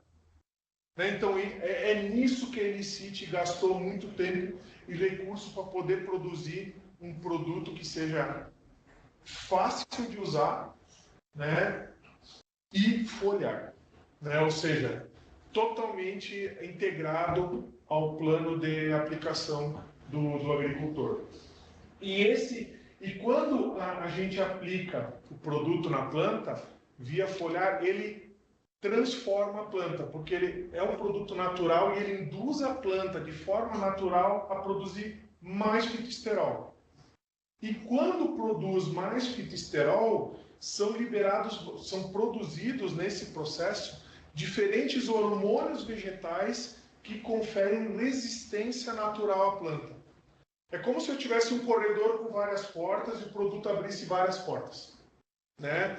Então a planta ela consegue tolerar seca, temperatura, né? É uma planta que ela fica mais resiliente frente aos estresses, certo? Então é uma tecnologia e a gente comenta, né, que é o novo grande passo da agricultura são as biomoléculas, que são baseadas na natureza, que nada mais é que um extrato de plantas, né, formulado para uso na agricultura. Né? Próximo. Então, o que a gente traz? Né? Como eles são elicitores, eles sinalizam para a planta, né? Então tem uma expressão gênica, né? A planta se modifica justamente para tolerar o estresse, fazer uma analogia com uma vacina. O que a gente faz? A gente faz uma vacina para criar anticorpos, né? Que é um vírus inativado, por exemplo, o gripe, eu faço uma vacina para que eu crie anticorpos e o próprio corpo se defenda. Então, a analogia que eu faço com o fitoesterol é a mesma. A gente induz a planta a ela se fortalecer por ela própria. Certo? Então, aqui se tu puder colocar o próximo, né? Porque a gente ativa o que a gente chama de SAR, que é a resistência sistêmica adquirida. Né? Então, aqui é um exemplo, isso aqui é uma área de agricultor, tá? Isso aqui é uma produtora que foi lá perto de Santa Maria, no Rio Grande do Sul, de uma área que ficou aí em torno de 45 a 60 dias sem chuva. E quando tu aplica o produto, o que acontece? Alta temperatura, o que acontece? Estômago fecha. Embaixo aqui tem 2 estômatos, né? E a planta, o fitoesterol, autorregula o fechamento estomático e a planta continua crescendo e se desenvolvendo. Quando a planta encarquilha a folha, ela enrola, porque ela fechou o estômago para não perder água. Então ela otimiza o processo para continuar se desenvolvendo e, consequentemente, ela otimiza os recursos. Então, a planta ela consegue otimizar em 20% todos os recursos hídricos, porque muitas vezes está seco. Talvez você pode fazer esse teste, se você já não fez, quando você vai no campo, pega um pouco de solo e aperta ele na mão. Você vai ver que a sua mão vai ficar com argila, vai ficar suja, porque tem água lá e está absorvida, só que muitas vezes ela não está disponível para as plantas. Então esse é um elemento interessante. Próximo, André. Então, aqui só para mostrar que a planta ela se modifica, tá? Não vou entrar tanto em detalhes, depois a gente pode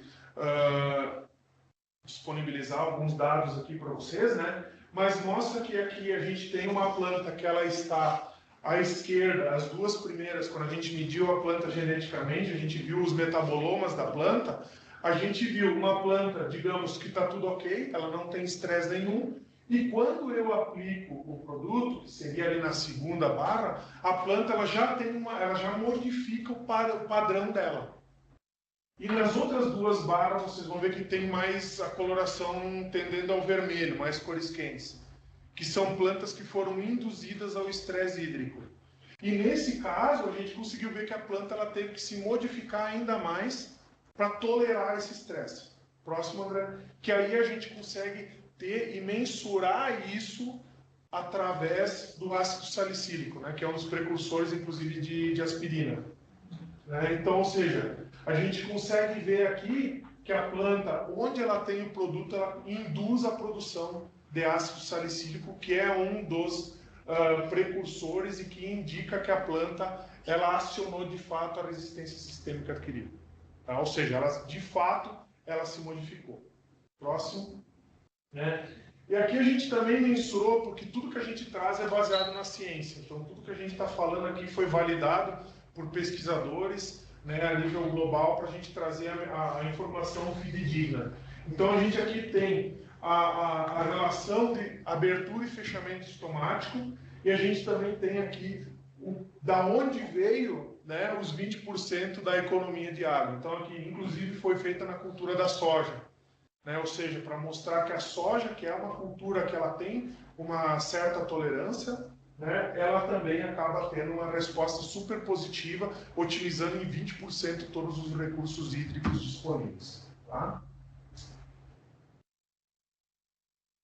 Bem, e aqui eu tenho praticamente 2 slides, eu queria mostrar um pouco do que é o trabalho que foi feito pela Elicit, né, desde que ela do primeiro contato que teve com a Business Friends aqui em 2019, né, começamos a fazer os trabalhos aqui no Brasil. Então, aqui nós temos uma média praticamente, eu peguei as 3 últimas safras aqui, onde a gente teve na cultura do milho aqui 721 quilos de incremento de produtividade, e são 12 sacas por hectare, independente se teve seca, aqui é a gente chama que é uma média burra, eu não separei, né, nós não separamos os dados, é só para mostrar que independente da condição, nós tivemos um incremento significativo com uma otimização de recursos hídricos. Né? E quando a gente olha aqui alguns dados, quando a gente olha aquele gráfico de piano, a nível global, quando a gente olha a cultura do milho, a gente tem mais de 90% de vitórias nos campos onde foram feitos junto com agricultores. Mostra uma segurança muito grande usada pelo agricultor e, claro que a gente tem condições distintas no campo. E quando a gente tem as condições de melhor performance, ou seja, o potencial ele é muito maior. Quando a gente fala lá no Emeric, ele usa os fitoesteróis há 5 anos na propriedade dele. Ele tem um incremento de 1 tonelada média a mais na propriedade dele. Qual que é o motivo dele? Isso no caso do milho, mas ele produz, principalmente ele produz trigo, é o principal, depois ele tem milho, aí ele produz um pouco de girassol também, aí ele produz soja também lá, que ele tem um programa junto com o governo, e ele também produz um pouco de cevada também. Então isso aqui é o exemplo do milho, né? Então aqui eu trouxe os dados do Brasil, bastante consistentes, né? A gente trabalha também com mais de 40 instituições de pesquisa aqui no Brasil, que vão do sul até o norte, para validar essa tecnologia, e depois a gente valida com o agricultor. Próximo. Aí aqui a gente trazia o de soja, esse é um produto que foi desenvolvido especificamente para o Brasil, né? Então nós ficamos aqui praticamente Em 2 safras nós desenvolvemos um novo produto totalmente novo, que não tinha lá na França, né? Então os químicos lá foram muito ágeis para conseguir produzir um produto específico para a nossa geografia, e todos esses resultados aqui a gente consolida aqui, né? Então mais de 274 quilos por hectare, 4,6 sacos a mais, 7,5% de incremento, né? Em cima dos programas padrão que o agricultor ele já vem utilizando. E muito fácil de usar, é uma única aplicação por ciclo de cultivo. Próximo. E aqui, André, eu queria colocar aqui um dado do Mark Twiner, né, que é um pesquisador americano, que ele foca muito em bioinsumos, e aqui trazendo, vamos dizer, a nova onda do agro, que é onde o agro está focando e onde está trazendo muita sustentabilidade para o agricultor, né? E onde a adoção vem crescendo ano após ano. Então, hoje, na média do Brasil, 36%, dados da CropLife, usam um bioinsumo, né? E esse crescimento ele vem sendo gradual nos últimos anos. Então, quando a gente olha aqui a performance dos produtos versus a consistência de resultados, então, tem produtos, por exemplo, que estão no mercado há mais de 10, 15 anos, mas eles têm a performance, ele oscila, né? Porque pode ser formulação, pode ser concentração, tem vários elementos. E quando a gente traz os elicitores vegetais, que é a nova biomolécula, ele vem numa categoria diferente, onde ele tem uma consistência de resultado muito grande, né? Então, e a gente pode comprovar isso nos resultados não só do Brasil, como nos resultados também a nível global, né? E aí, o último slide que eu tenho, para deixar como reflexão, trazendo novamente o colega Dirceu, né, que a rentabilidade é proporcional ao conhecimento aplicado por hectare, né? Ou seja, se a gente tem tecnologia, a gente tem o conhecimento, a gente tem que utilizar ele, e a gente tem que difundir ele. E quando a gente, aqui, claro que a gente traz a nossa linguagem muito mais ativa com o agricultor, mas a gente tem que trazer tudo isso e desmistificar essas novas tecnologias também para o público urbano, né? Que essas tecnologias todas estão vindo e elas vão ficar e vão cada vez melhorar. Então agora já está se falando na segunda revolução dos bioinsumos, que a gente teve a primeira geração e agora nós estamos vindo com a segunda geração com produtos otimizados com maior performance. Eu talvez trabalhei com os primeiros bioinsumos aí há 11 anos atrás para tratamento de sementes, né? Onde a primeira geração tinha muitos problemas, mas a partir da segunda geração tu tinha uma estabilidade, né? Então produtos que necessitam de cadeia de frio, produtos que mudam toda a logística no Brasil para o agricultor poder colocar ali no campo. Então, por isso que tem muito conhecimento por trás de tudo que a gente traz, né? Então, ou seja, o agricultor, quando ele colhe, tem uma boa produção, é porque ele está aplicando esse conhecimento aí por hectare, né? Então, essa que é a mensagem aí de reflexão aí para todos. Eu acho que eu também já falei demais, né? Eu acho que o meu horário aí, desculpa André se eu passei o meu horário aí, mas eu acho que são reflexões que são extremamente importantes e relevantes. Nós somos um elemento fundamental para comunicar de forma assertiva, né? Mas, enfim, obrigado aí, pessoal.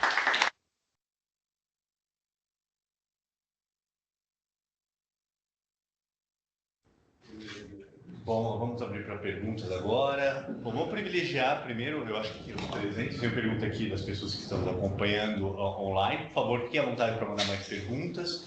Ainda temos poucas aí dos participantes online. Vamos abrir para perguntas dos participantes aqui, na sede da Business France. Quem gostaria de abrir a primeira pergunta? A questão das terras degradadas, né? Como a gente tem que aumentar muito a produção de alimentos, né? Vocês falaram 70%, é muita coisa, é praticamente dobrar, né? A produção atual.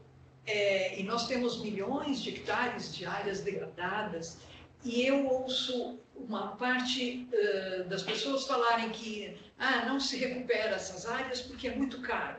recuperar a área degradada. E outros falam, não, é muito simples, é barato. Ué, se é simples e barato, por que não se faz, né? Então, e a questão da agrofloresta, ela vem a conjugar perfeitamente com essa recuperação, porque você põe a floresta, recupera a floresta que deveria estar lá e, ao mesmo tempo, produz, né? Porque você está incluindo a produção agrícola no meio da floresta. Por que isso não sai do papel? Quer começar ou posso começar? Acho que você pode começar. Bem, eu acho que talvez tem dois elementos, né? Eu acho que o primeiro elemento, existe muita tecnologia, né? Existe um universo de pastagem degradada, a gente vem observando um aumento de área em cima de pastagem degradada, né? Ao mesmo tempo, a gente tem uma genética do gado que ele vem otimizando, né? Um maior rendimento de carcaça, né? Porém, culturalmente, o agricultor no gado, quando a gente vai, por exemplo, no sul, ele faz uma sobressemeadura, por exemplo. Ele joga um trevo para melhorar um pouco a qualidade. Mas é um investimento menor. Quando a gente olha para o norte, a gente vê que os agricultores eles investem muito mais na pastagem. Então a gente vê também o sistema agro-silvopastoril, como você muito bem colocou, né? E a gente vê as novas pastagens que estão vindo, que nem a gente tem aí tem braquiária, tem tifton, tem várias pastagens que vão trazendo uma palatabilidade, uma conversão em carne para o agricultor. E eu acho que são iniciativas que elas estão sendo integradas. Talvez a velocidade poderia ser maior, né? Mas a gente tem muita pastagem no cerrado brasileiro, onde a gente tem plantas que são de extremo difícil controle, que são plantas daninhas que viram árvores, literalmente. E elas têm um efeito, muitas vezes, que é de alelopatia, que ele não deixa que a pastagem cresça ao redor. Então, isso também pode influenciar. Então, tu tem que fazer um manejo preparando para a pastagem que vai vir. Mas eu acho que a gente está avançando. O governo federal ele também tem um programa muito importante e uma ação efetiva em cima de... Eu acho que uma daquelas ações estava listada sua lá, Luísa, né, para justamente promover o melhoramento das pastagens degradadas, né? Ou seja, isso é uma iniciativa, eu acho que o agricultor ele também tem interesse, e a gente vê que o agricultor ele vem melhorando a pastagem a nível considerável, né? Para corroborar o que você está falando, Felipe, e respondendo em parte a sua pergunta, acho que não dá para falar que é rápido e barato, nem caro e demorado, porque depende muito da área. Se você for ver o programa que foi mencionado pelo Felipe, foram destacadas das mais de 150 milhões de hectares degradadas, foram separadas cerca de 30 milhões que são mais rapidamente recuperáveis, porque elas estão num estado diferente de outras, né? Então elas podem demorar menos e serem mais baratas para corrigir, enquanto outras podem demorar muito mais. E aí a importância do nosso trabalho hoje, com empresas como a Elicite, outra que está agora a campo no Rio Grande do Sul, a Uvinalp, é justamente trazer conhecimento que os agricultores e empresas na França desencadearam na nossa agricultura milenar na França, né? Para trazer esse conhecimento para cá. Uma agricultura tremenda, mas muito jovem, onde se absorve muita tecnologia, mas às vezes onde tem falsos messias também, né? A gente vê alguns produtos que chegam e na hora de aplicar no campo não tem a eficiência prometida.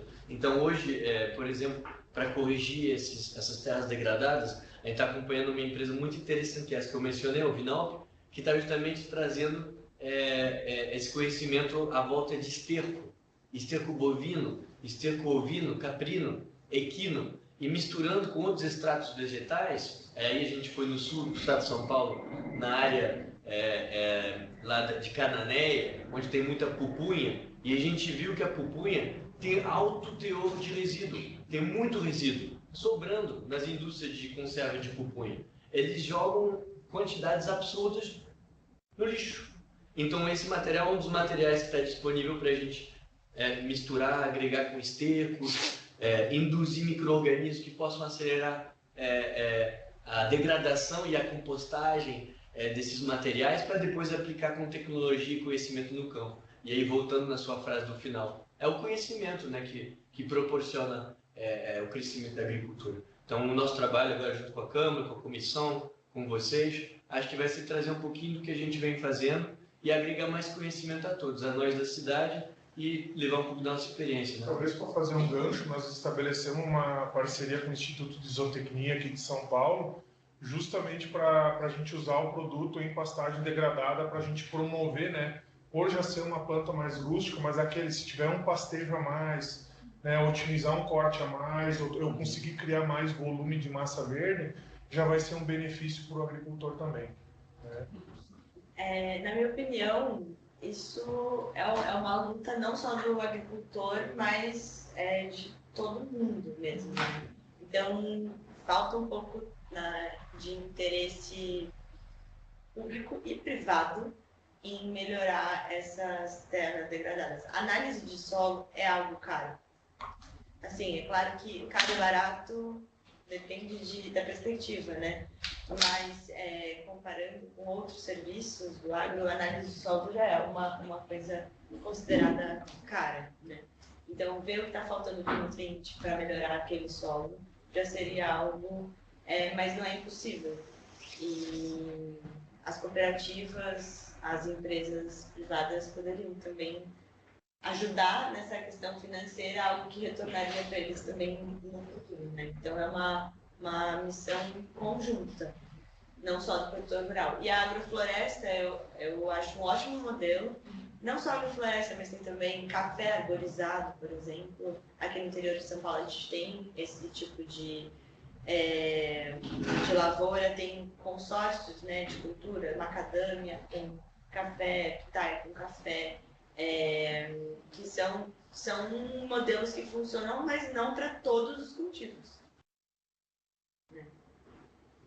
Eu tenho mais uma pergunta aqui, dessa vez do chat. Bom, o participante Thierry Mabou, ele comentou na sua apresentação, Luísa, que você não comentou do agrotóxico e do impacto que os agrotóxicos têm nas abelhas, nos polinizadores. Eu acho que eu abriria para você, mas também para o Felipe comentar um pouco sobre o que vem sendo feito para reduzir a quantidade de agrotóxicos, se é que vem sendo reduzido. A gente viu que alguns projetos de lei, algumas leis, enfim, elas deixaram passar um pouco mais do que deveria, mas o que tem sido feito, porque, visto esse impacto, existe uma redução dos defensivos agrícolas, dos agrotóxicos, para a manutenção dos polinizadores, em especial das abelhas. Eu acho que o Felipe talvez saiba, sinceramente, assim, acho que ele saiba comentar melhor esse tópico do que eu, por viver mais esse mundo dos insumos em si. Como ele trouxe até na apresentação, o que eu sei é que tem sido mais usados os bioinsumos, mas a questão do aspecto dos polinizadores, confesso que eu não tenho esse know-how. Assim. Eu acho que assim, existe um trabalho em conjunto entre indústria e junto com o IBAMA, né? Porque quando veio a restrição de alguns produtos químicos na Europa, veio no Brasil, veio nos Estados Unidos também. Então, teve toda uma readequação de legislação, teve todo um entendimento também em cima dos polinizadores. Aqui no Brasil, a gente tem, se eu não me engano, tem mais de 13 mil espécies nativas de polinizadores. Eu não sei se esse número está correto, mas é um número extremamente relevante de pequenas abelhas ou solitárias que elas convivem nesse ecossistema. Né? O Brasil ele é um país tropical, ele tem muita oferta de alimento também para as abelhas. Ele não tem alguns benefícios também, que nem na Europa a gente tem aquele ácaro da varroa, vocês já ouviram falar dele? Que é um ácaro, se imaginem uma pessoa segurando um bebê. Esse é o tamanho do ácaro que fica sugando a abelha, né? Então, assim, existem problemas que são diferentes, né? Então, mas a indústria ela teve que fazer uma grande adequação, educação também. Tem várias iniciativas que são super interessantes também, né? Então, todas hoje os rótulos as bulas dos produtos, eles têm uma restrição durante os períodos de polinização, muitos deles, né, que causam impacto. Tem alguns programas, tem um programa que se chama Abelha A.B.E, e tem também iniciativas onde as caixas são georreferenciadas e o agricultor, quando ele vai aplicar, ele consegue ver se as caixas de abelha estão próximas. Então ele pode entrar em contato com o apicultor para que ele possa tirar essas caixas de abelha da região para poder fazer a pulverização. Né? Então mas de novo passa por uma comunicação. Né? É a comunicação entre o apicultor, entre o agricultor. Né? Quando essa comunicação flui, tudo funciona de uma forma muito mais efetiva. Mas eu acho que assim, existe um interesse também, né, do agricultor. Tem vários estudos da Embrapa, né, principalmente o pesquisador Décio Gazzoni, Embrapa Londrina, né, onde ele tem vários estudos que mostram a importância da abelha também em culturas como soja, né, que aumenta a produtividade, e como a gente pode conviver de uma forma harmoniosa, visto que a gente tem os desafios climáticos, nós temos os desafios, né, quanto a praga, doença e planta daninha, e como a gente consegue conviver em equilíbrio com o meio ambiente. Né? Inclusive, em linha ainda com isso dos animais, né, eu estive numa propriedade que chama Grupo Roncador, que fica em Querência, Mato Grosso. Eles são um grupo bem grande mesmo. A propriedade tem o tamanho da cidade de São Paulo, né? Então, é muita coisa. Para atravessar a fazenda inteira demora 1 hora, por exemplo. E eles têm uma grande área de preservação nativa, e eu cheguei a ver onça pintada dentro da propriedade. E é claro que a primeira pergunta que a gente faz é: e aí? O que vocês fazem, né, com essa onça? A Roncador é associada ao Instituto Onça Pintada, que eles têm coleiras nessas onças. Então, é tudo monitorado por imagem de satélite. Quando a onça começa a chegar perto do gado, ela leva um choque para ela não se aproximar mais. Então, eles têm muitos animais morando na fazenda nesse estilo. Eu acho muito bacana comentar isso, porque infelizmente ainda tem esse cenário também de animais sendo caçados por conta do gado, né, para impedir que o gado morra, porque a onça, quando ela vai comer, ela não mata um boi, né, e come aquele boi, ela morde vários, né, acaba com vários para comer um. Então, o produtor rural tem que saber equilibrar isso. Então, eu acho muito legal esse Instituto Onça Pintada, é mais um exemplo, assim, do Abelha, que promove essa biodiversidade e equilíbrio com a produção agrícola. Mais perguntas? Uma curiosidade, quando você vai na França, a impressão é que as pessoas ainda estão muito preocupadas com a questão dos geneticamente. E aqui no Brasil, sei lá, há muito tempo, não se fala mais disso. Eu tenho a família do meu cunhado, plantador de soja, ele diz que no Rio Grande do Sul não existe mais soja que não seja modificada geneticamente. Então, não sei, o que você poderia comentar sobre isso? Eu acho que é uma pergunta interessante, né? Eu acho que sempre pairou a dúvida se o OGM ele teria uma mudança no organismo do ser humano, né? Já se mostrou que não. Eu acho que esse é talvez o primeiro ponto. O segundo ponto é como você consegue trazer mais produtividade. Então, vamos imaginar, nós estamos num clima tropical aqui no Brasil. Então, a pressão de pragas, doenças, ela é muito maior.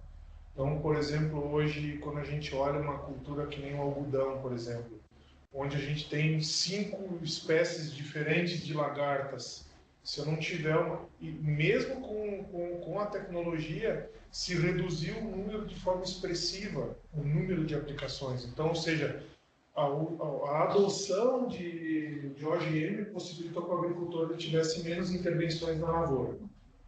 né? E lógico, assim, o Brasil, uma das grandes, talvez, saltos produtivos foi quando entrou, talvez alguns vão lembrar, lá atrás, eu acho que, se não me engano, lá por 95, entrou a famosa variedade Anta, né? Que era pequenininha, ela era bem pequenininha, né? Ela veio da Argentina. Então ali começou a se criar, vamos dizer, um ciclo. Tu tinha variedades que são muito mais produtivas, né? Então tem outros exemplos, por exemplo, na Ásia tem um arroz que ele tem uma concentração maior de beta-caroteno, né? Então ele consegue suprir, ou de vitamina D, que pode suprir na alimentação das pessoas, né?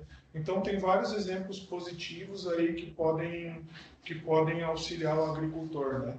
Não só o agricultor, mas o consumidor também, né? Eu acho que são avanços que vão acontecendo, né? Então a gente sempre fala qual é o próximo avanço que a gente vai ter, né?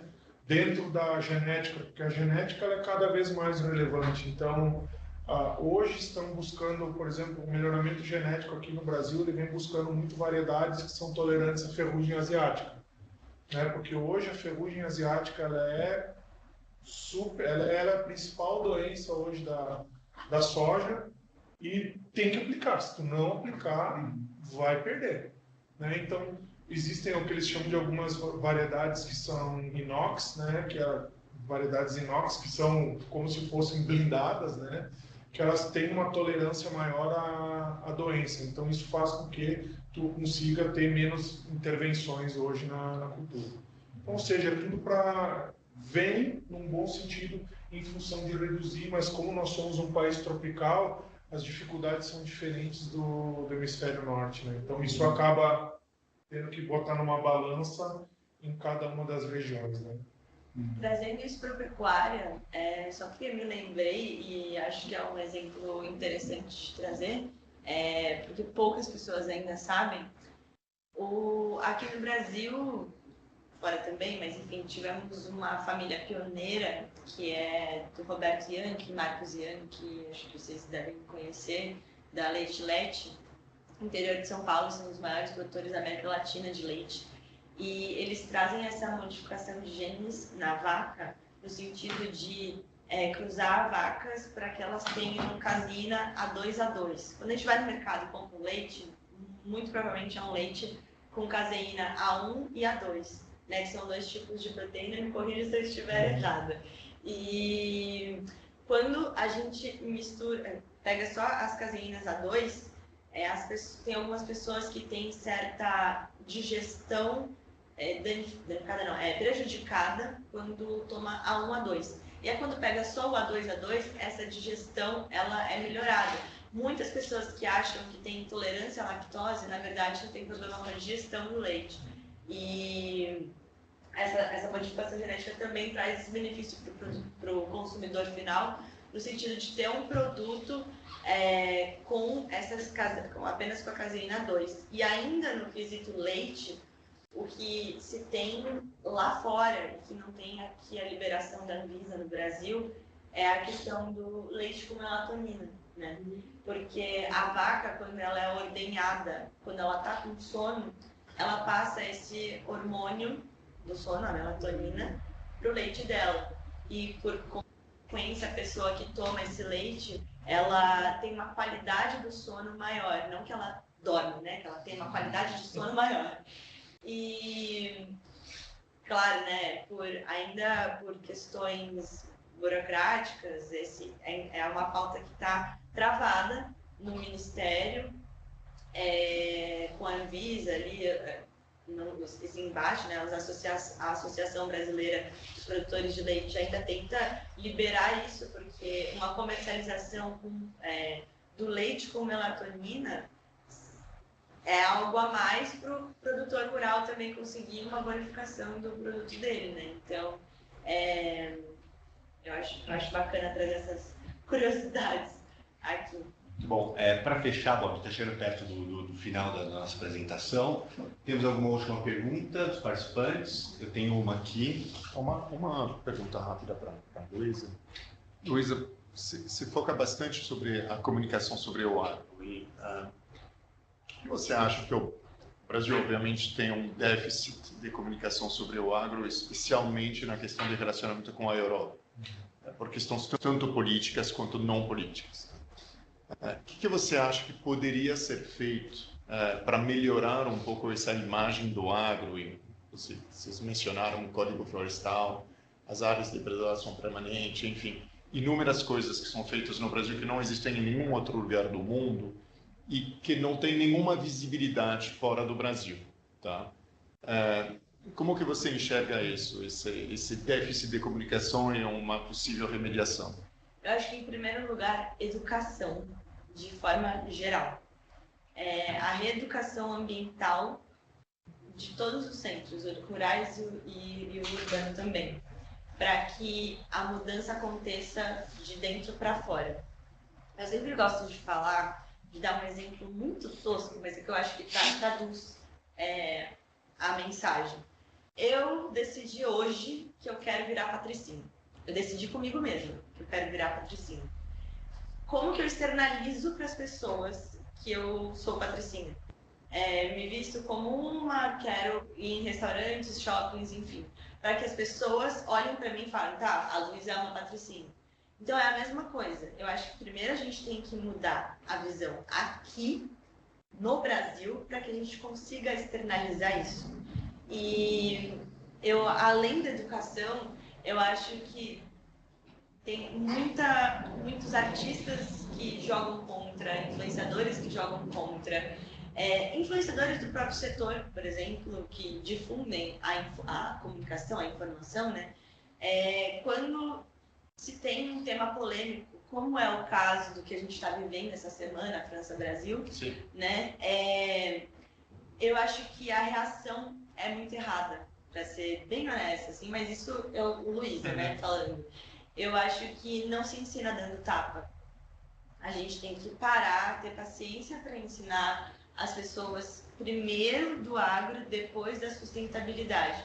Então, a gente tem diversos exemplos. Anitta, Gisele Bündchen, artistas muito famosos que têm essa capacidade de difundir informação, dando tiro no pé do próprio país, sem nem pisar numa lavoura, sabe?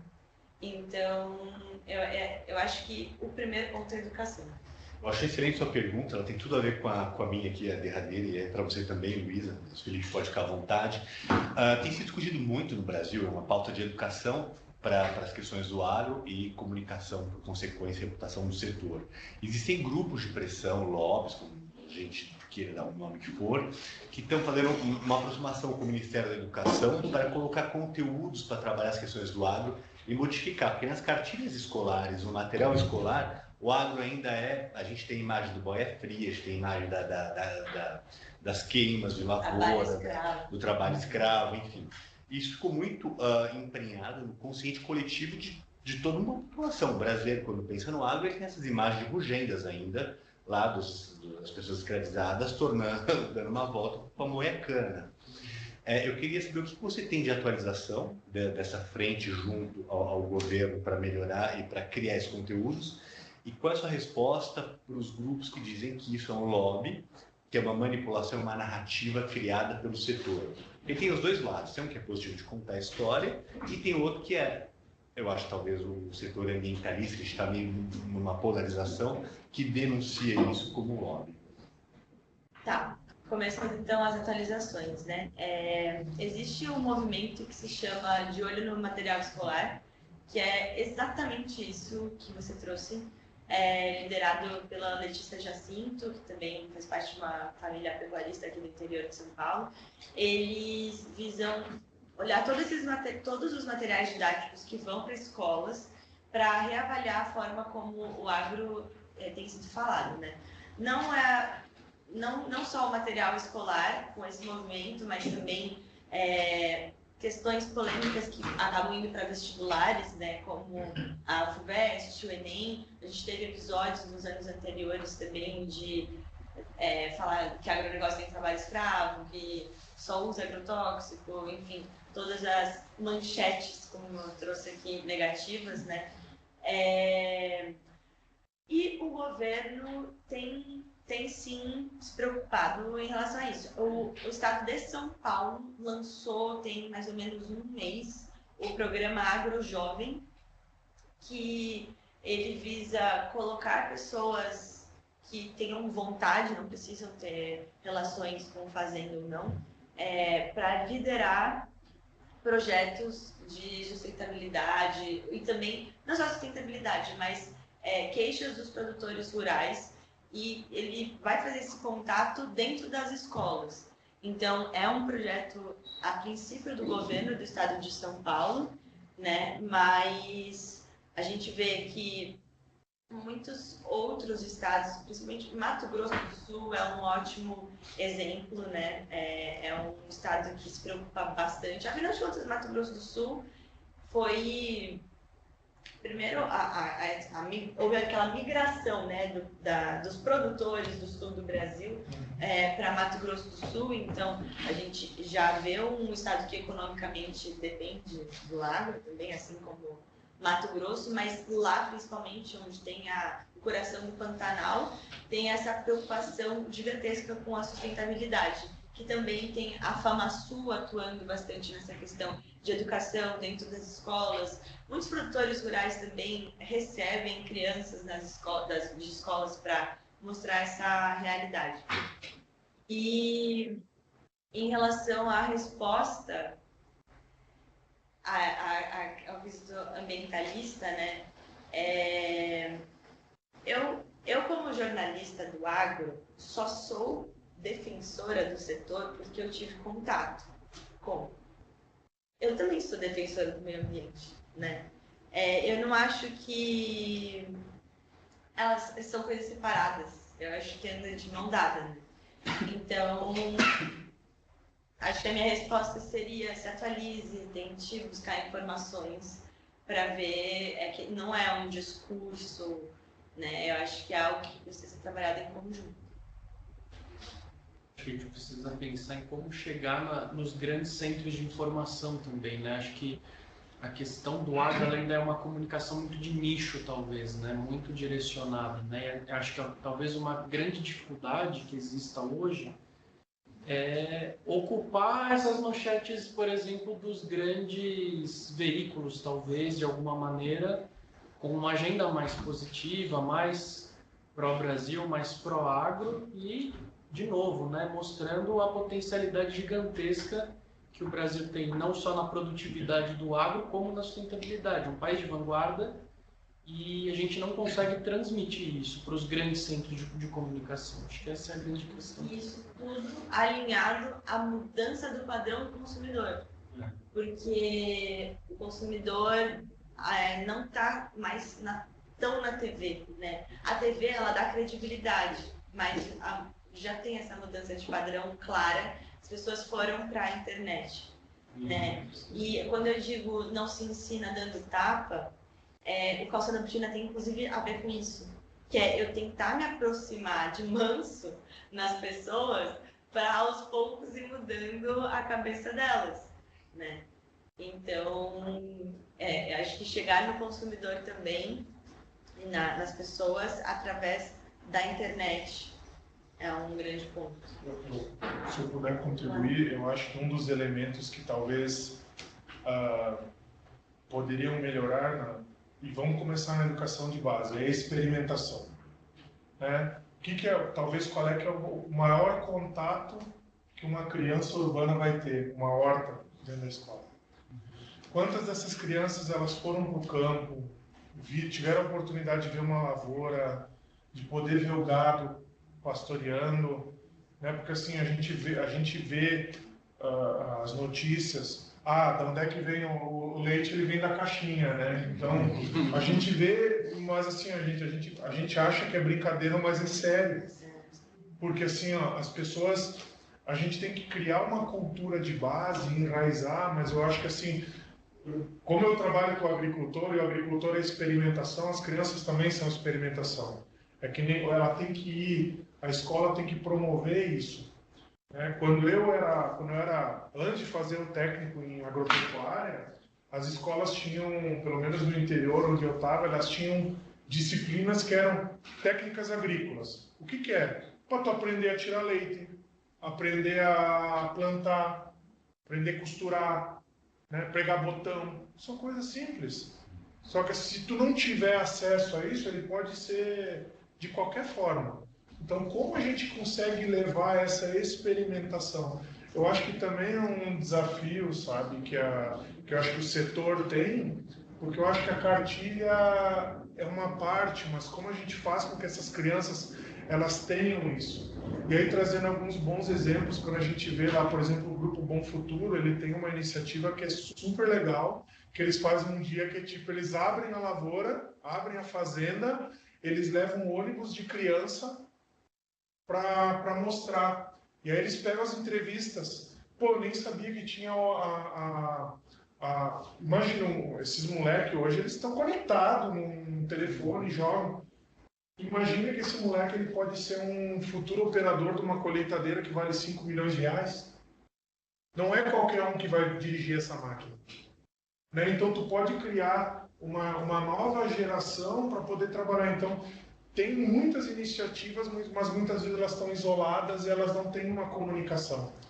Né? Se a gente tivesse uma dispersão dessa comunicação, trazer esses bons exemplos, cara, essas pequenas iniciativas que as grandes fazendas, os grandes grupos têm, e tentar difundir isso de uma forma positiva, eu acho que a gente conseguiria avançar mais numa comunicação assertiva.